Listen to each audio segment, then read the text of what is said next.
vezes mais Que o valor que eu incrível, que vendi. da hora. Foi muito legal.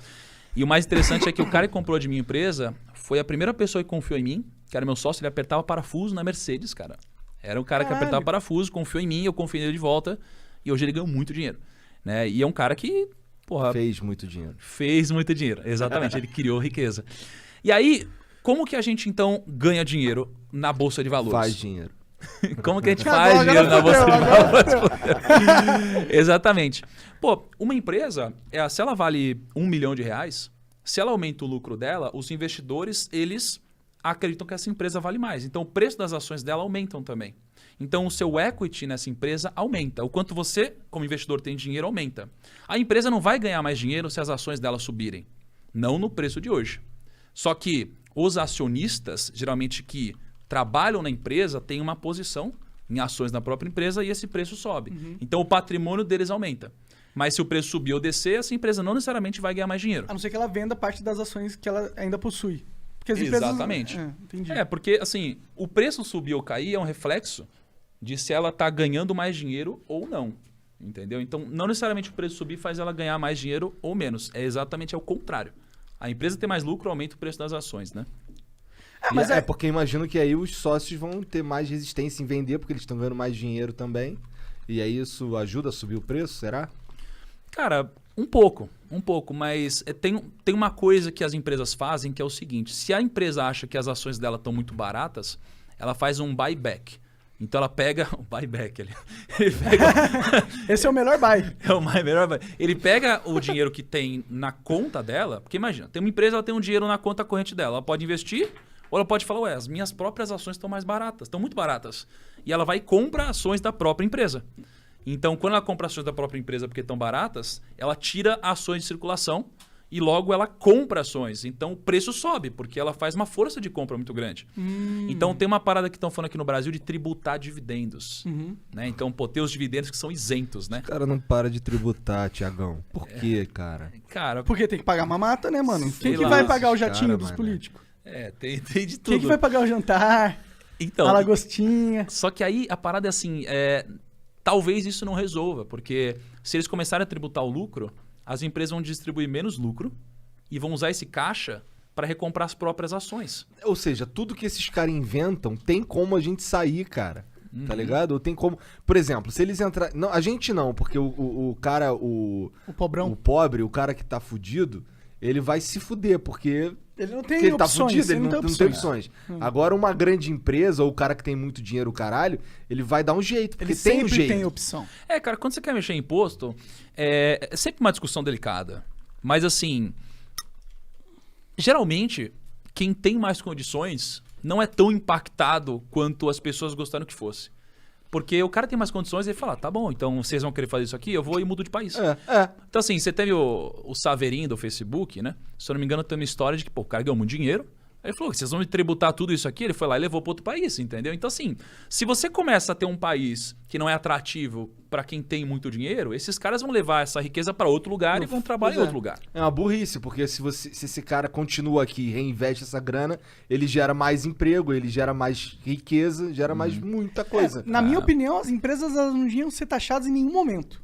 Não tem imposto. Não tem imposto. O único imposto é renda.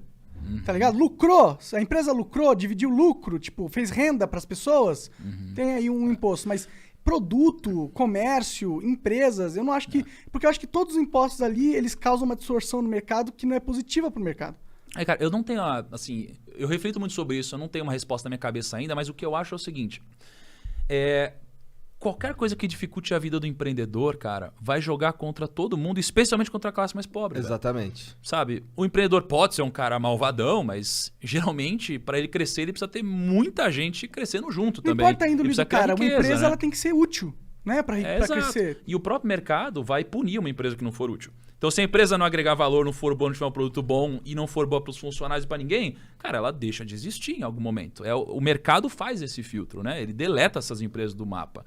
Então, geralmente, quem se ferra não são os caras que têm dinheiro. É quem não tem dinheiro, né? Sim, com certeza. Já aconteceu isso, por exemplo, quando tinha aquela... Eu esqueci o nome da lei que tinha no Brasil, que foram os militares que implantaram, acho que é de Reserva Nacional, que tinha umas empresas que... Por exemplo, a Sharp do Brasil, que roubou o nome da Sharp do Japão, Ela era só uma...